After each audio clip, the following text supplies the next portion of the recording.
Siang Ibu. Oke, jadi hari ini Ibu akan menjelaskan kepada kalian mengenai rencana pelaksanaan bimbingan konseling kita melalui pendekatan teori behavior berbasis teknik yoga dan meditasi untuk mengatasi kecemasan dan tidak percaya diri murid terhadap lingkungan. Nah, tujuan umum dari tayangan ini adalah kalian mampu memahami penyebab munculnya kecemasan dan ketidakpercayaan diri dalam lingkungan sosial, serta mampu mempraktikkan teknik behavior berbasis yoga dan meditasi untuk mengurangi kecemasan dan meningkatkan rasa percaya diri melalui pendekatan behavioristik, sehingga tercapai kondisi diri yang lebih tenang, stabil, dan adaptif terhadap lingkungan.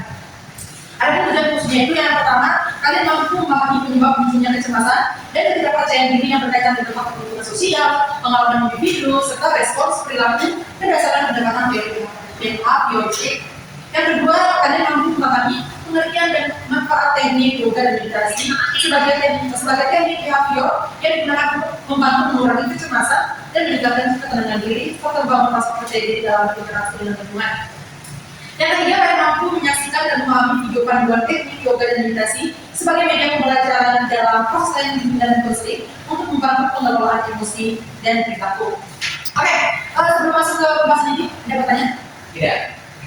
Oke, kita masuk ke definisi kecemasan dan ketidakpercayaan diri pada peserta didik. Nah, kecemasan itu dapat kita definisikan sebagai kondisi emosional yang ditandai dengan perasaan khawatir, tegang, dan takut yang berlebihan terhadap situasi tertentu yang dalam konteks operasional berupa melalui skala kecemasan yang mencakup aspek kognitif, afektif, dan fisiologis. Sementara ketidakpercayaan diri itu merupakan kondisi psikologi individu yang ditandai dengan keraguan terhadap kemampuan diri sendiri, rasa tidak yakin dalam mengambil keputusan, serta kecenderungan menghindari situasi sosial dan atau tantangan. Lalu saya akan menjelaskan teknik yoga dan meditasi dalam proses layanan bimbingan dan konseling. Nah, teknik yoga dan meditasi dioperasionalkan sebagai proses layanan bimbingan yang dilakukan melalui integrasi latihan pernapasan perut, gerakan relaksasi seperti peregangan otot leher, bahu, dan punggung untuk melepaskan ketegangan fisik serta latihan pemusatan pikiran. Teknik ini melibatkan kegiatan meditasi terpandu yang menggunakan afirmasi positif dan visualisasi untuk menanamkan rasa tenang serta kesadaran diri pada peserta didik. Melalui rangkaian yang teratur, teratur, dan pengaturan napas yang dalam, teknik ini membantu mereduksi respon kecemasan dan ketidakpercayaan diri.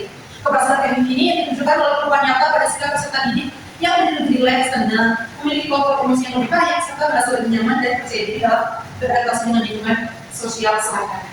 Oke, media dan alat yang digunakan. Yang pertama itu ada KBD, lalu ada alat tulis, laptop atau komputer, LCD atau proyektor, speaker atau radio relaksasi, lalu ada video panduan yoga dan meditasi, lanjut dengan musik instrumental atau musik relaksasi, mantras yoga atau kelas duduk, tentunya ruangan yang nyaman dan tenang, air minum, aromaterapi atau minyak relaksasi jika diperlukan, pakaian yang nyaman untuk melakukan yoga dan meditasi, timer atau stopwatch untuk mengatur durasi latihan, lalu yang terakhir buku catatan, referensi atau jurnal sederhana murid. Kita masuk ke prosedur konseling. Yang pertama itu melakukan pretest. Tahap pretest merupakan langkah awal yang dapat untuk mengetahui kondisi dasar peserta sebelum memberikan perlakuan. Pada tahap ini konselor atau peneliti memberikan instrumen berupa skala kecemasan dan skala ketidakpercayaan diri kepada peserta untuk diisi secara jujur sesuai dengan kondisi yang mereka rasakan. Lalu yang kedua adalah pelaksanaan treatment. Pada pelaksanaan treatment ini ada membuka.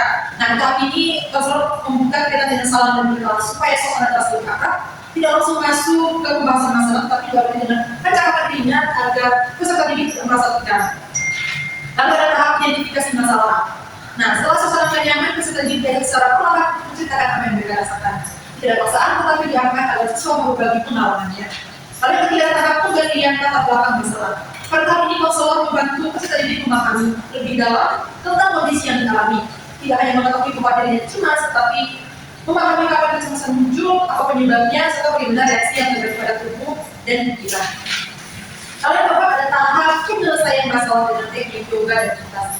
Tahap ini merupakan inti dari kegiatan konseling. Peserta didik agar melakukan praktik secara langsung agar tidak hanya memahami secara teori. Latihan dibuat sesederhana agar tidak dapat dilakukan secara mandiri. Nah, kegiatan yang dilakukan meliputi yang pertama adalah latihan pernapasan secara perlahan dan teratur untuk membantu menenangkan diri. Yang kedua, gerakan yoga ringan atau peregangan untuk mengurangi ketegangan tubuh. Yang ketiga, latihan relaksasi agar tubuh terasa lebih ringan. Yang keempat, meditasi singkat dengan memusatkan perhatian pada pernapasan. Yang kelima, Latihan afirmasi positif untuk meningkatkan kepercayaan diri. Contoh afirmasi yang digunakan itu ada, saya menyenangkan diri, saya mampu menenangkan diri, saya berharga dan memiliki kemampuan, saya akan menghadapi masalah dengan tenang, saya mampu mengendalikan emosi saya, dan sebagainya. Lalu, yang kelima adalah pembuatan. Setelah latihan dilakukan, Rasulullah memberikan pembuatan agar peserta didik dapat termotivasi.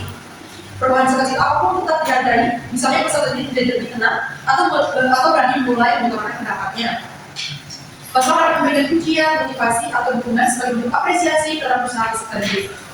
Lalu yang ketujuh ada tahap penutup. Pada tahap akhir, Rasulullah dan peserta didik bersama-sama merangkum kegiatan yang telah dilakukan. Peserta didik ada melakukan refleksi, misalnya membandingkan kondisi sebelum dan sesudah latihan. Umumnya peserta didik mulai merasakan perubahan seperti lebih tenang, terus lebih ringan, dan agar lebih percaya diri. Rasulullah memberikan arahan agar latihan meditasi dapat dilakukan di rumah maupun di sekolah, sehingga manfaatnya dapat dirasakan secara berkelanjutan. Sebagai bagian dari evaluasi, dapat melakukan post-test untuk melihat perubahan yang terjadi pada peserta didik setelah mengikuti kegiatan puasa ini. Tahapan itu dilakukan dengan suasana yang positif agar peserta didik merasa lebih siap dalam menghadapi lingkungannya. Dan tentunya yang ketiga adalah pemberian post-test. Yang terakhir, pemberian post-test. Tahap post-test ini dilakukan setelah seluruh rangkaian selesai diberikan. Pada tahap ini peserta kembali diminta mengisi instrumen yang sama seperti pada pretest, yaitu skala kecemasan dan skala ketidakpercayaan diri. Tujuannya adalah mengukur perubahan yang terjadi setelah intervensi diberikan. Prosedur pelaksanaan dibuat sendiri mungkin dengan pretest agar hasil perlu dapat dibandingkan secara objektif. Selain kondisi divisional, konselor juga dapat melakukan wawancara atau refleksi bersama peserta untuk mengetahui pengalaman subjektif mereka selama melakukan. Dan apa yang post-test ini menjadi tingkat utama adalah menilai efektivitas teknik yoga dan meditasi yang telah diterapkan. Oke, baik anak-anak, itu saja yang dapat Ibu sampaikan sebelum kita melaksanakan layanan konseling.